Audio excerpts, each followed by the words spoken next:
Me encanta el refranero español. Me gustan mucho los refranes. De hecho, trato de incorporarlos a mi lenguaje cotidiano. Estaba pensando en algunos que decir, pero al final van a distraer del mensaje. Así que vamos a quedar con el que tenemos de delante nuestro.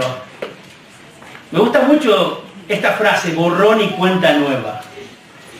No sé si es porque soy un iluso, pero me gusta pensar de que se puede hacer un borrón y cuenta nueva.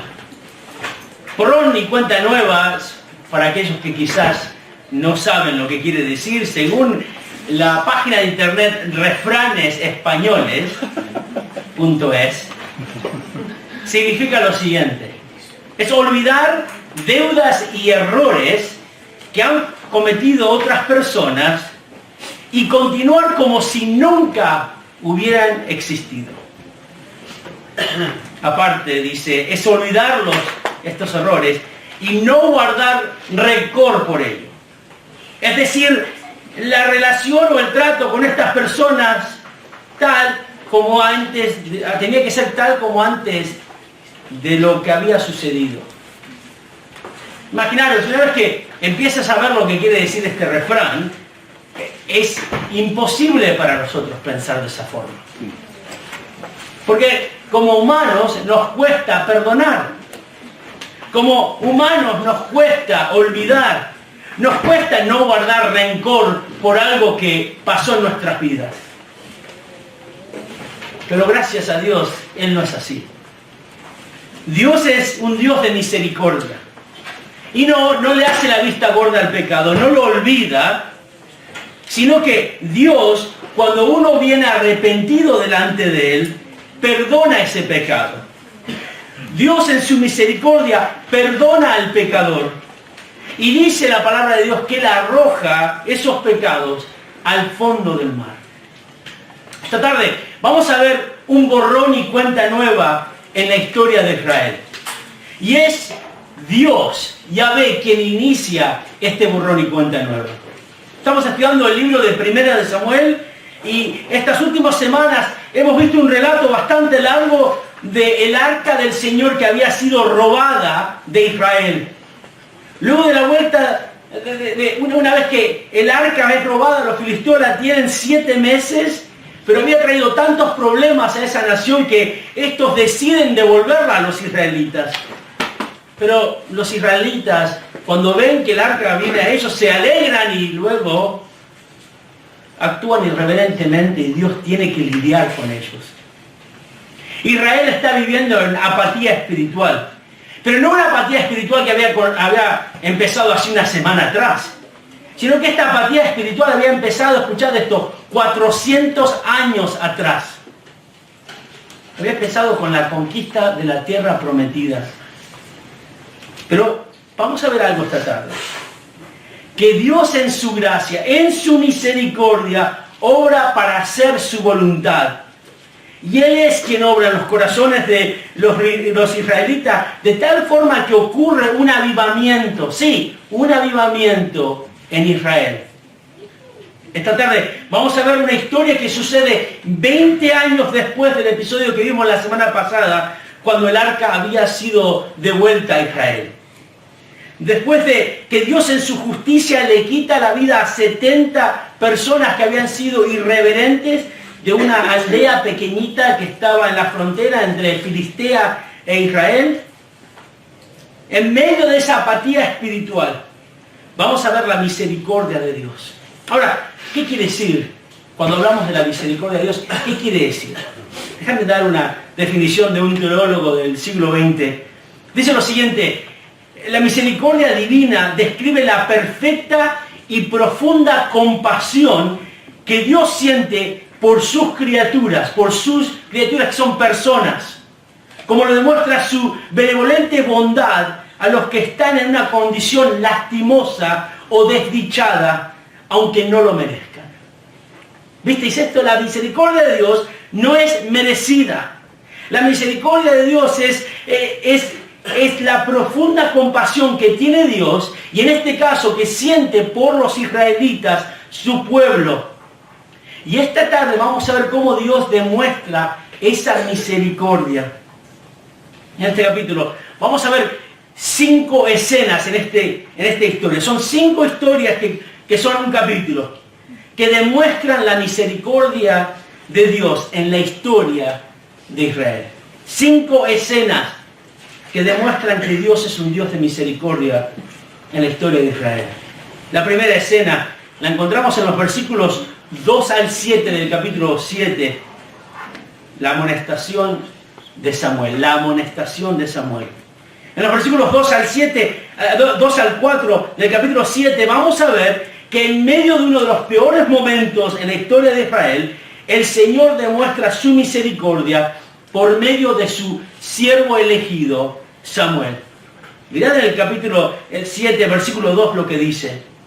Y sucedió que pasó mucho tiempo, 20 años, desde el día en que el arca quedó en Kiriat Jearim, y toda la casa de Israel añoraba al Señor.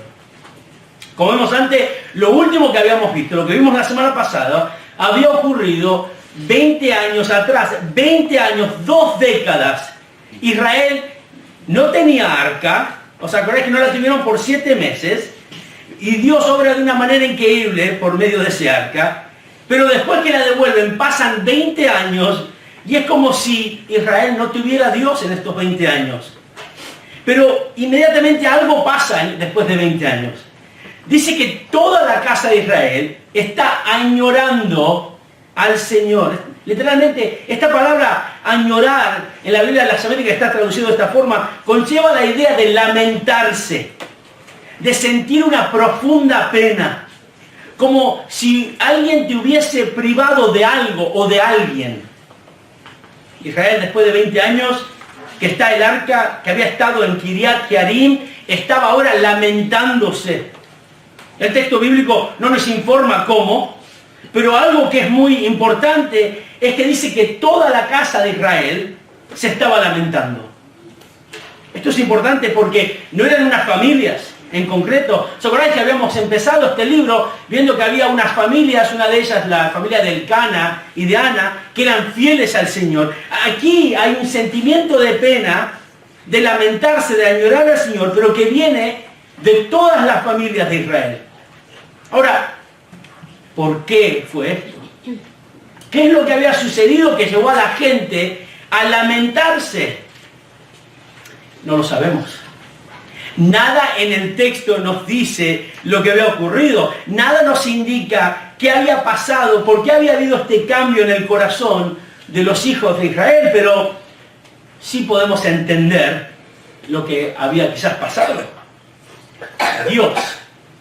Dios en su misericordia y en su obra soberana está obrando en Israel.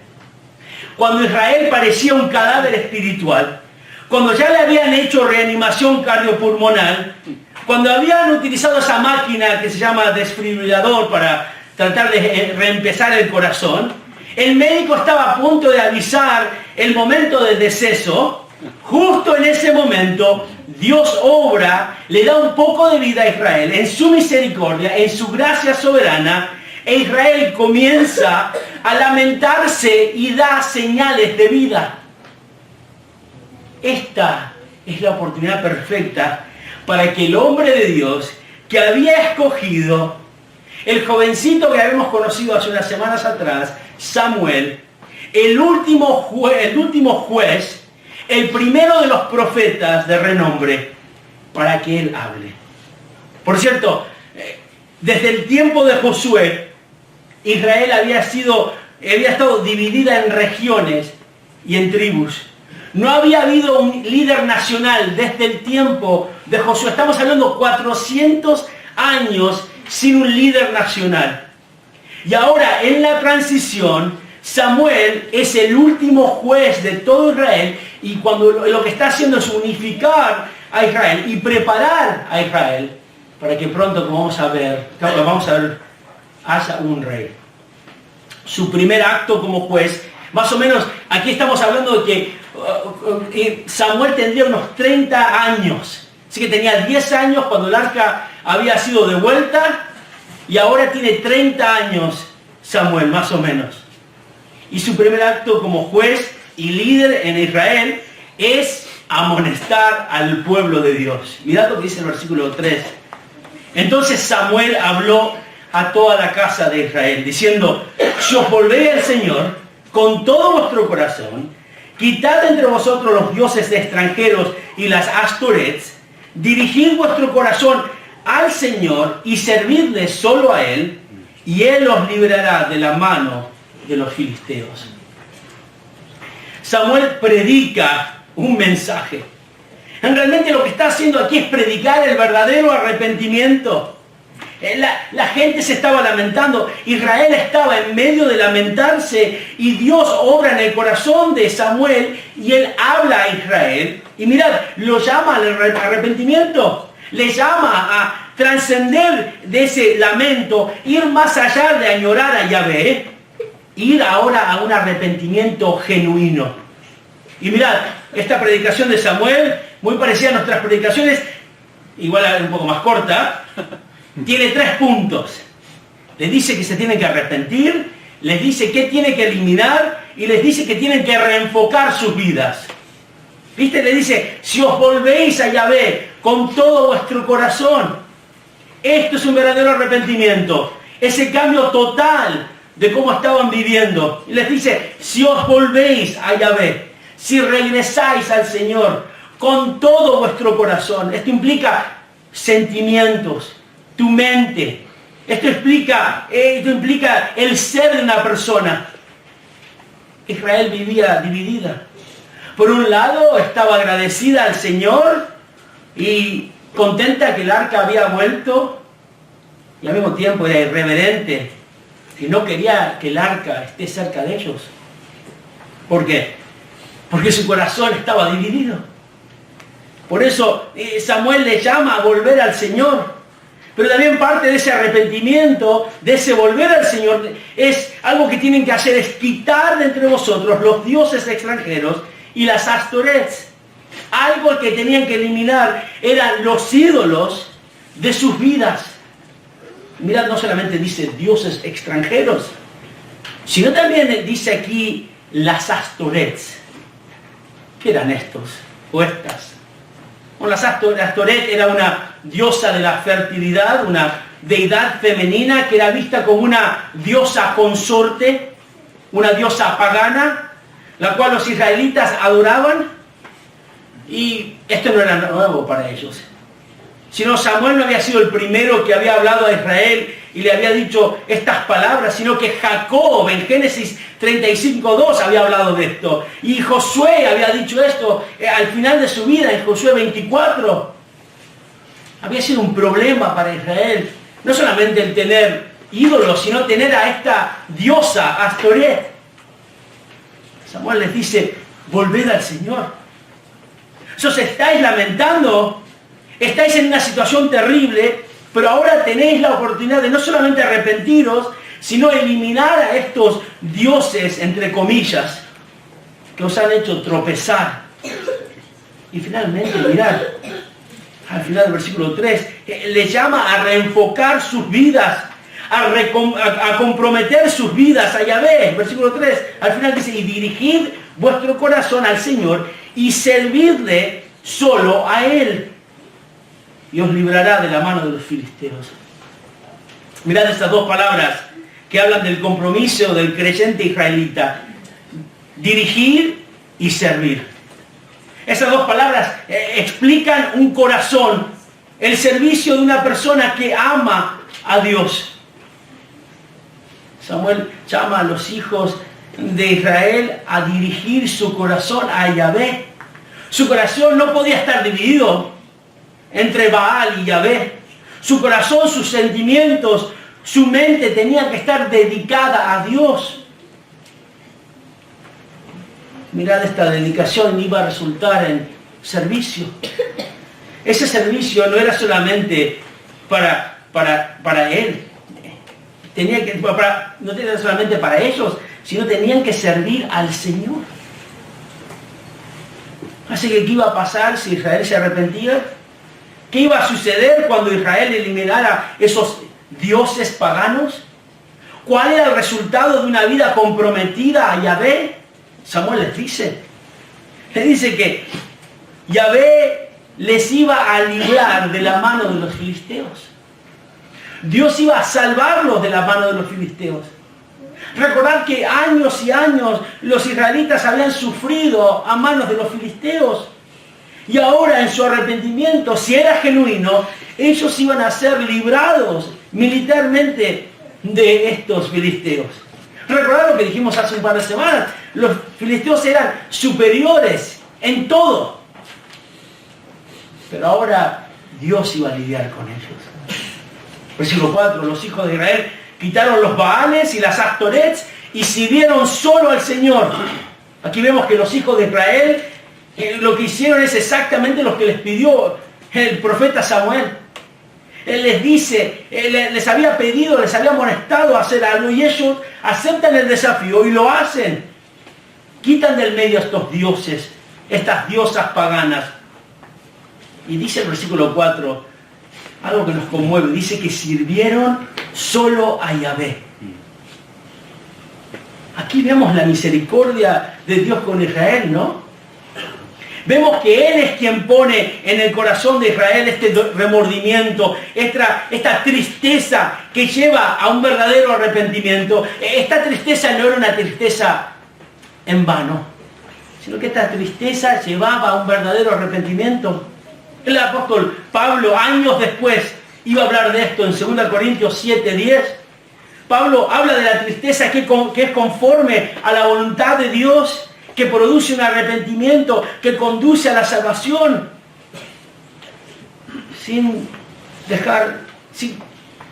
realmente a veces pensamos que el estar triste, ahí ya una persona está arrepentida. Pero dice Pablo que la tristeza que es conforme al mundo produce muerte. Es cuando no estás realmente arrepentido, sino que te sientes mal, tienes remordimiento.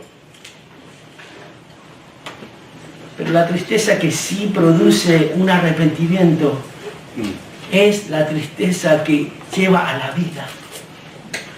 Entonces cuando Israel se estaba lamentando, cuando Israel estaba en su peor momento, Dios envía a Samuel a amonestarles y decirles, y les dice qué hacer con esa tristeza. Justo en el peor momento de Israel, 400 años viviendo como querían. ¿Y sabes qué? Así es en nuestra vida también. Nosotros no fuimos salvos porque somos más inteligentes que nuestros vecinos o nuestros familiares, sino que fuimos salvos por la pura gracia de Dios, por su misericordia. No fuimos salvos porque nosotros lloramos más que otra persona o porque nos lamentábamos más que otros, sino que Dios en su misericordia nos salvó. Hasta Él puso el deseo en nuestros corazones de arrepentirnos y por eso le damos a Él toda la gloria. Por eso cantamos las canciones que cantamos. Esta historia de 1 Samuel capítulo 7 nos muestra la misericordia de Dios. Israel no merecía, como nosotros. Los israelitas no eran mejores que los filisteos, pero Dios en su misericordia envía a Samuel. Hay un deseo de parte de Israel de servir solo al Señor, pero claro, ahora Samuel tiene que formalizar este arrepentimiento. ¿Y cómo lo hace? Bueno, esto nos lleva a la segunda escena que demuestra la misericordia de Dios. Es la intercesión de Samuel, la intercesión de Samuel. En los versículos 5 al 6 vemos el liderazgo de Samuel. Vemos que él es un hombre que Dios ha elegido para el momento propicio en la historia de Israel. Mirad lo que sucede en los versículos 5 y 6. Versículo 5 dice, y Samuel dijo, reunid en Mizpa a todo Israel, y yo oraré al Señor por vosotros. Samuel, al ver el deseo de Israel, al ver la respuesta del mensaje de arrepentimiento y el compromiso al Señor, ahora les habla. Les dice que se reúnan en Mizpa. Ahora bien, ¿qué quiere decir? Que cada israelita de todo el pueblo de toda la geografía israelita estaba allí. Lo más probable es que no estaban todos allí, sino que había representantes de todo el pueblo que estaban allí y quedaron en un lugar que se llama Mizpa. ¿Y por qué Mizpa? Bueno, porque en el tiempo de los jueces, como Jueces 20, era un lugar de asamblea para Israel. Así que quedan allí, están todos los representantes de las familias de Israel. Pero lo importante viene ahora, al final. El versículo 5 dice, y yo oraré a Yahvé por vosotros. Samuel ora por el pueblo, intercede por ellos. Esto no solamente nos muestra que Samuel es el líder que Israel necesitaba desesperadamente, sino también que Dios es misericordioso en darle un líder como Samuel. Samuel podría haberles dicho, bueno, orad y ver si Dios os perdona. Samuel se implica, decide tomarse en serio su rol como juez y profeta y ahora intercede por Israel. Versículo 6, y se reunieron en Mizpa y sacaron agua, la derramaron delante de Yahvé, ayunando aquel día y dijeron allí, hemos pecado contra el Señor. Y Samuel juzgó a los hijos de Israel en Mizpa. Esta es la confesión pública de Israel. Después de deshacerse de sus ídolos, y luego de que Samuel había orado por ellos, intercediendo por el pueblo, ahora ellos mismos confiesan al Señor su pecado. Mirad lo que sucede, dice que el pueblo se reunió en Mizpa, en el versículo 6, dice que sacaron agua y la derramaron delante del Señor. Y esta frase ha dejado perplejos a estudiosos de la Biblia. ¿Por qué? ¿Qué está pasando aquí? ¿Por qué es que están derramando agua? ¿Para qué sirve este agua? No se sabe con exactitud. Lo más probable es que este agua está actuando como un rito externo de algo que había ocurrido internamente. Es como una forma de lavar la culpa nacional de Israel. Y así no solamente derraman agua, sino que ayunan. Esto demuestra el corazón de Israel, una seriedad, su arrepentimiento está demostrado en que está ayunando delante del Señor. Y luego dice aquí que oran. Y el autor recoge el sentimiento de esta oración. No es lo que dijeron constantemente, no era un rezo, sino que este es el sentimiento de la oración. Y mirad lo que dice, dicen, hemos pecado contra el Señor. Ellos sabían contra quién habían pecado. Su pecado era adorar a otros dioses, ser irreverentes con el Señor, vivir vidas inconsecuentes espiritualmente hablando. Y ellos saben exactamente qué decir. Después de 400 años, ellos saben qué decir. Una vez más, este acto de arrepentimiento es un regalo del Señor. La misericordia del Señor está obrando en la vida de estos israelitas. Algo más que demuestra la misericordia de Dios es Samuel. Mirá lo que dice el versículo 6. Dice, Samuel juzgó a los hijos de Israel en Mizpa. Esta es la primera vez que vemos a Samuel como el juez de Israel. Samuel ya había profetizado, ¿os acordáis? Lo vimos con Elí. Samuel había confrontado al pueblo, lo vimos en el versículo 3. Ahora Samuel es el juez de Israel. Él va a juzgar a Israel. En esta escena vemos la misericordia de Dios en el liderazgo de Samuel y en la respuesta de Israel. Y antes de que pensemos que esto se debe a lo bueno que era Samuel o Israel, tenemos que entender que esto no había ocurrido desde el tiempo de Josué, como dijimos antes, 400 años. Pero Dios en su gracia soberana, en su misericordia, escoge a un líder como Samuel. Y Dios en su gracia soberana ablanda el corazón de los israelitas para que se arrepientan. Esto es lo mismo que pasó en nuestras vidas, ¿verdad? Cuando el Señor obró para salvación, Dios obró en nuestras vidas, ablandó nuestros corazones de piedra para que podamos responder al Evangelio. Utilizó a alguien para que nos hablen de Cristo. Su misericordia en el día que el Señor nos salvó. En Israel hacía 400 años que no había un arrepentimiento nacional. Y esto no se debe a que Samuel tenía tablas para hablar. Esto se debe a la misericordia de Dios que obra para la salvación de su pueblo. Estamos viendo 5 escenas que demuestran la misericordia de Dios en la historia de Israel. Hay una tercera escena, los versículos 7 al 11. La victoria sobre los filisteos. La victoria sobre los filisteos. Después de ver el arrepentimiento y la oración de Israel, mirad lo que sucede justo inmediatamente. Versículo 7. Cuando los filisteos oyeron que los hijos de Israel se habían reunido en Mizpa, los príncipes de los filisteos subieron contra Israel. Cuando oyeron esto, los hijos de Israel tuvieron temor de los filisteos. Los filisteos, con sus espías, sin duda, se enteran que los hijos de Israel están reunidos en una ciudad, están en una asamblea, en un lugar llamado Mizpa. Y recordad que los filisteos ya habían subyugado a los israelitas, así que los filisteos eran superiores militarmente hablando. Y viendo que se habían reunido en un lugar, los filisteos piensan que los israelitas se habían reunido, ¿para qué? Para invadirles, lo más probable. Entonces, los príncipes filisteos deciden ir a la ofensiva. Así que, claro, cuando escuchan esto, los israelitas tienen miedo. ¿Os acordáis ya lo que había sucedido? ¿Verdad? Cuando los filisteos robaron el arca, ese día, hace 20 años, habían matado más de 30.000 personas.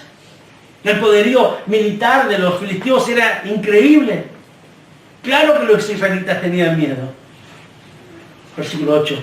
Entonces los hijos de Israel dijeron a Samuel: no dejes de clamar al Señor nuestro Dios por nosotros para que Él nos libre de la mano de los filisteos.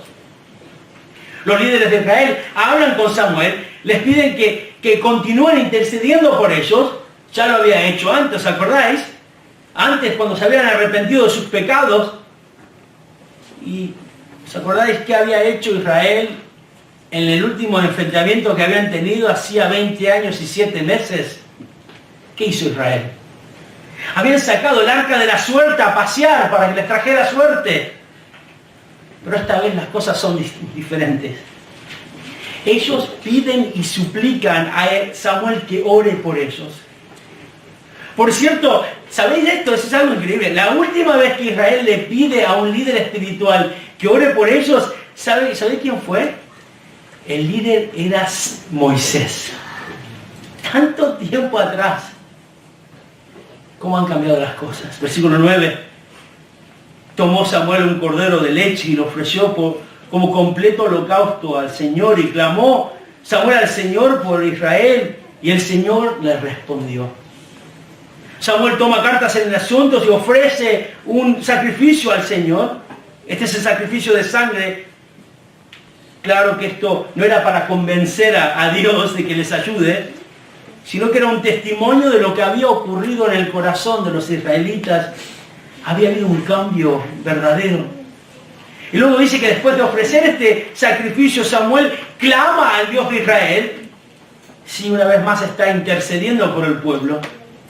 Y dice el final del versículo 9 que Yahvé le respondió. ¿Pero cómo le respondió? Versículo 10 y 11. Mientras Samuel estaba ofreciendo el holocausto, los filisteos se acercaron para pelear con Israel. Mas el Señor tronó con gran estruendo aquel día contra los filisteos y los confundió. Y fueron derrotados delante de Israel. Saliendo de Mizpa, los hombres de Israel persiguieron a los filisteos, hiriéndolos hasta más allá de Bet-car. Dios en su misericordia responde a Samuel.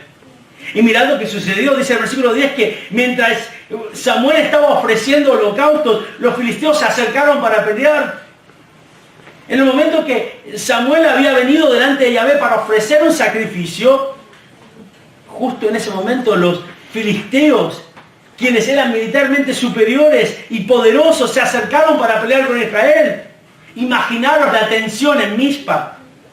El pueblo de Israel no estaba preparado para pelear, no habían ido para la batalla, habían ido para una asamblea.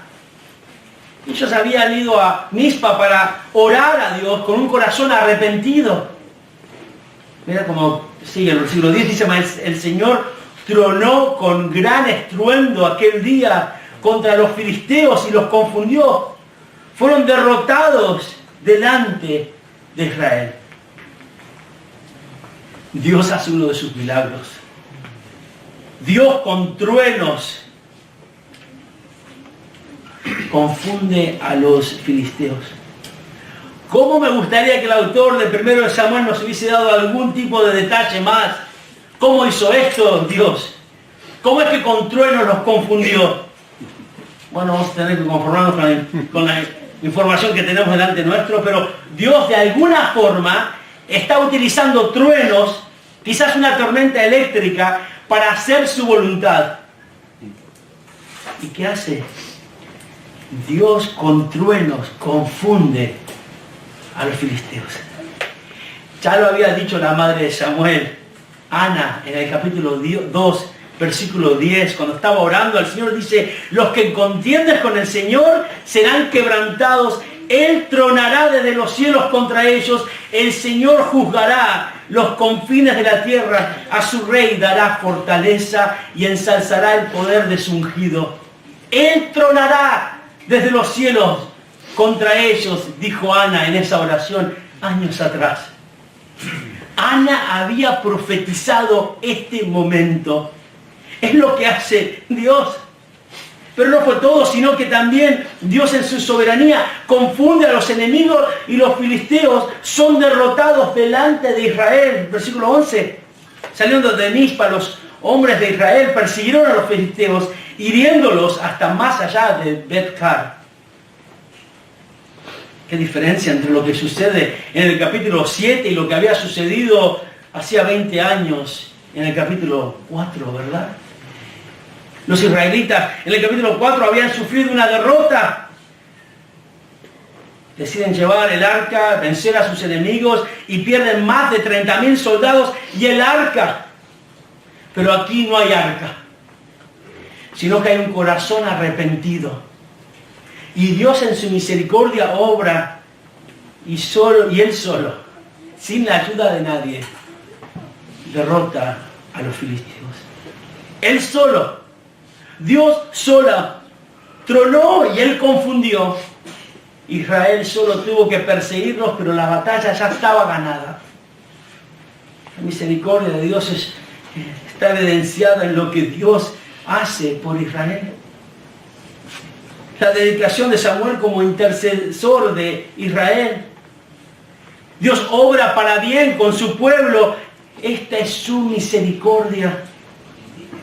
Que al mismo tiempo lo vemos en nuestras vidas, ¿verdad? Lo que Dios hace en nuestra vida.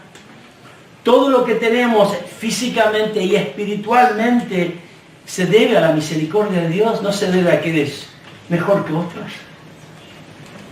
Dios es un Dios de misericordia. En Israel, después de mucho tiempo, el Señor está obrando para el bien de Israel. 5 escenas que demuestran la misericordia de Dios en la historia de Israel. Número 4, el memorial de Israel. El memorial de Israel. En los versículos 12 al 14, vemos que en el Antiguo Testamento a menudo vemos memoriales, monumentos que reflejan y recuerdan la misericordia de Dios. Y aquí vamos a ver otro. Versículo 12. Entonces Samuel tomó una piedra y la colocó entre Mizpa y Sen, y la llamó Ebenezer, diciendo, hasta aquí nos ha ayudado el Señor.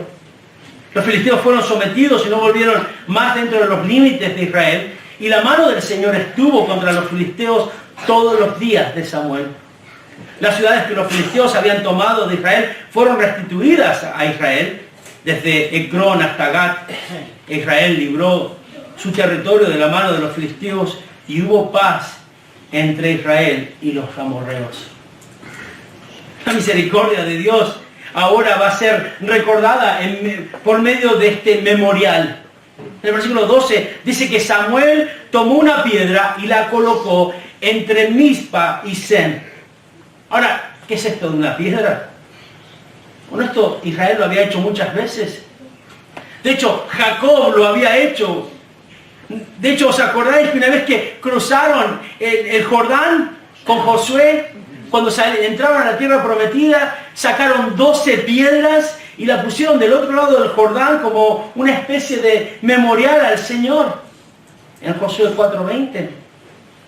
Y también al final de la vida de Josué, en Josué 24:26 nos dice que el pueblo renovó el pacto con el Señor. Y mirad lo que dice 24:26 de Josué, dice: y escribió Josué estas palabras en el libro de la ley de Dios, y tomó una gran piedra y la colocó allí debajo de la encina que estaba junto al santuario del Señor. Ahora, ¿qué son estas piedras? Bueno, estas piedras son monumentos, memoriales para recordar la fidelidad del Señor, la misericordia del Señor. La idea de estos monumentos era que fueran testigos permanentes de lo que Dios había hecho en el pasado por su pueblo, de lo que haría también en el futuro. Y en este caso, Samuel quiere que los israelitas recuerden la misericordia de Dios en sus vidas. Y lo que hace es algo que se había hecho antes. Mirad otra vez el versículo 12. Dice: Samuel tomó una piedra, la colocó entre Mizpa y Sen, y la llamó Ebenezer, diciendo: hasta aquí nos ha ayudado el Señor. ¿Visteis lo curioso? ¿Cómo llamó a esta piedra? Ebenezer. En castellano quiere decir piedra de ayuda. Pero eso no es lo curioso. ¿Os acordáis en el capítulo 4? En la guerra con los filisteos, ¿dónde había acampado Israel? En una ciudad que se llamaba ¿cómo? Ebenezer. Esta piedra no es la misma Ebenezer del capítulo 4. Entonces, ¿qué está haciendo Samuel aquí? Bueno, Samuel está aludiendo a la otra derrota que había sufrido Israel hacía 20 años. Y Samuel en ese tiempo era un niño de 10 años. Pero esa derrota había sido algo terrible para Israel. Israel había sido burlado por los filisteos. Pero ahora hay algo nuevo que pasó. En esta victoria, el Dios de Israel había sido vindicado y se había burlado de los filisteos. La piedra de ayuda que coloca Samuel está entre dos ciudades. Y al final dice Samuel: hasta aquí nos ha ayudado el Señor. Esta piedra no supone de que el Señor iba a ayudar a Israel, ni presume de su socorro cuando las cosas se pongan feas, sino que la piedra es un memorial, es una conmemoración de lo que Yahvé había hecho en favor de los hijos de Jacob. No creo que Samuel está pensando solamente de esta batalla que había ganado, sino que quizás Samuel estaba pensando en cosas que habían pasado en el pasado de Israel, como lo que el Señor había hecho por medio de los otros jueces, o lo que había hecho por medio de Josué, o por medio de Moisés, o hasta por medio de los patriarcas como Abraham, como Dios había sido misericordioso. Por eso Samuel estaba diciendo: todo lo que ha pasado en nuestra historia, todo ha venido de mano de Dios. Hasta aquí nos ayudó Yahvé. Y luego, mirad lo que sucede en los versículos 13 al 14. Los filisteos fueron sometidos y no volvieron más dentro de los límites de Israel. Y la mano del Señor estuvo contra los filisteos todos los días de Samuel.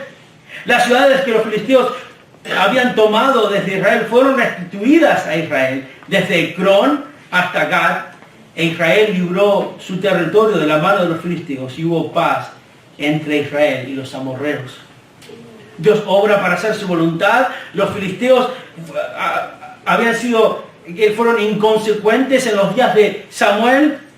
En los capítulos vamos a volver que van a volver a tener poder, pero ya no están bajo el liderazgo de Samuel, Israel, sino que serán el reinado de Saúl. Pero en el tiempo del liderazgo de Samuel, los filisteos no pudieron con Israel. Es más, dice el versículo 13 que la mano de Yahvé estaba contra los filisteos. como cuando ellos tenían el arca del pacto. Y luego dice que las ciudades que habían tomado cautivas fueron devueltas. Israel ahora sí está volviendo a ser Israel como tendría que haber sido. Mirad lo que dice el versículo 14. Al final dice, y hubo paz entre Israel y los amorreos. ¿Ya cuánto de quién viene esta frase? ¿Qué quiere decir esto? Bueno, los amorreos eran cananitas. Habían sido enemigos de Israel, pero habían sido conquistados en la conquista de la tierra prometida, y ahora ellos eran una etnia que estaban viviendo dentro de Israel. Así que, ¿qué pasa con esto? Bueno, lo que está diciendo el autor aquí es que Dios había traído paz a Israel. No solamente con los filisteos que pudieron realmente volver a tomar todas las ciudades que habían sido conquistadas, pero también ahora hay paz dentro de Israel, con los amorreos que seguían viviendo alrededor de los israelitas. Esto fue un milagro, otro milagro más. Dios en su misericordia hace este milagro, e Israel lo recuerda, quiere recordar de la misericordia de Dios, y no lo hace ese día, sino que todo lo que había hecho por ellos. Israel está tratando de hacer memoria, y con esa piedra recuerda la misericordia de Dios. Piensa en tu vida. Piensa en la misericordia de Dios en tu vida. Nosotros no tenemos memoriales, no tenemos piedras, pero quizás lo tendríamos que tener, ¿verdad? Recordamos lo que el Señor ha hecho. Recordamos lo que el Señor ha hecho en tu vida. Su misericordia. La paz que trajo a tu corazón. Cómo el Señor provee constantemente lo que necesitas. No estoy hablando físicamente, estoy hablando espiritualmente. El Señor provee. Cómo el Señor dio por tu vida a su Hijo Jesucristo. Si realmente pensamos, no tenemos una piedra, pero sí tenemos un memorial. Tenemos la mesa del Señor que hacemos todos los domingos, ¿verdad? Este es un memorial donde recordamos lo que el Señor ha hecho por nosotros en la cruz. Por eso tenemos un tiempo donde recordamos lo que el Señor, por qué el Señor murió por nosotros. Y en ese memorial anunciamos la muerte de Jesús hasta que Él venga, y pensamos y meditamos en los sufrimientos del Señor. Ese es nuestro memorial. Esa es la misericordia de Jesús en nuestras vidas. 5 escenas que demuestran la misericordia de Dios en la historia de Israel. Número 5, el ministerio de Samuel. El ministerio de Samuel, ya lo habíamos mencionado antes, poco a poco, pero aquí vemos lo que está pasando, y en los últimos versículos de este capítulo vemos el ministerio de Samuel. Versículo 15 dice, Samuel juzgó a Israel todos los días de su vida. Cada año acostumbraba a hacer un recorrido por Betel, Gilgad, Mizpa, y juzgaba a Israel en todos estos lugares. Después volvía a Ramá, pues allí estaba su casa, y allí juzgaba a Israel, y edificó allí un altar al Señor. En estos versículos vemos el trabajo, una descripción del trabajo del juez de Israel. Nada glamuroso, sino que un hombre que es fiel a su llamado, un hombre que hace un recorrido una vez por año, y según el versículo 17, vuelve a su casa y desde allí juzga a Israel y edifica un altar al Señor. Entonces quizás piense, como yo, ¿dónde está la misericordia de Dios en estos versículos?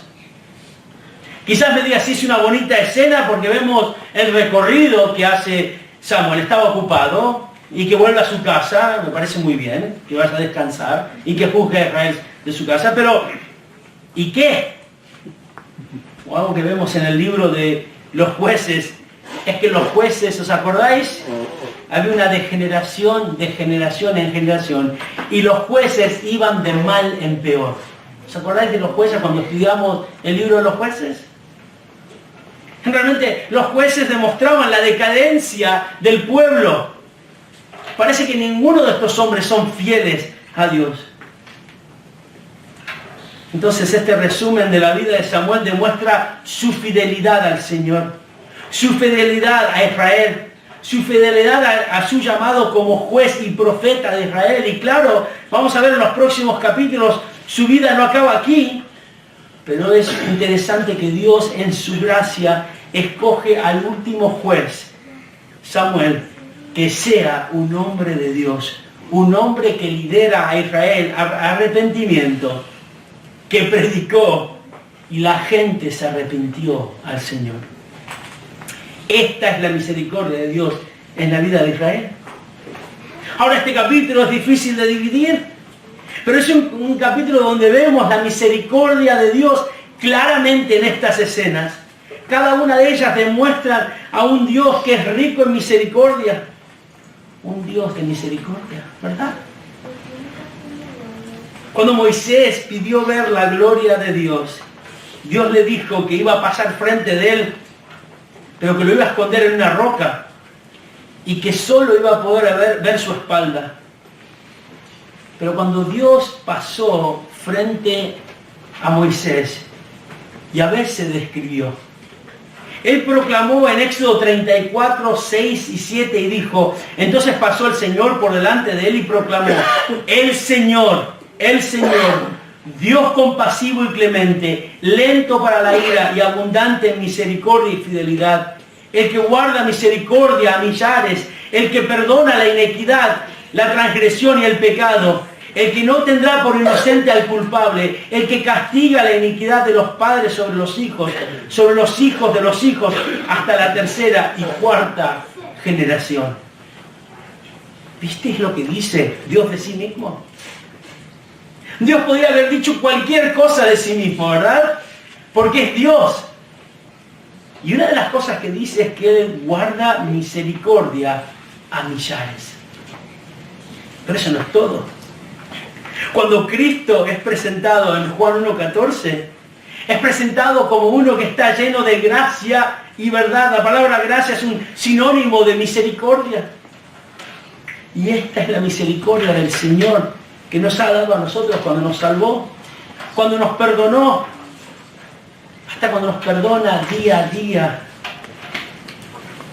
Vivimos porque Dios es un Dios de misericordia. Si estás aquí esta tarde y te has olvidado de la misericordia de Dios, si te has olvidado de su compasión en tu vida, ponte a pensar. Medita en lo que el Señor ha hecho en tu vida. Recuerda su misericordia. Si no has experimentado su misericordia, si no has experimentado su gracia, te animo a que vengas a Cristo esta tarde. Que vengas a Él y Él tendrá misericordia de ti. Al principio del mensaje hablamos de borrón y cuenta nueva.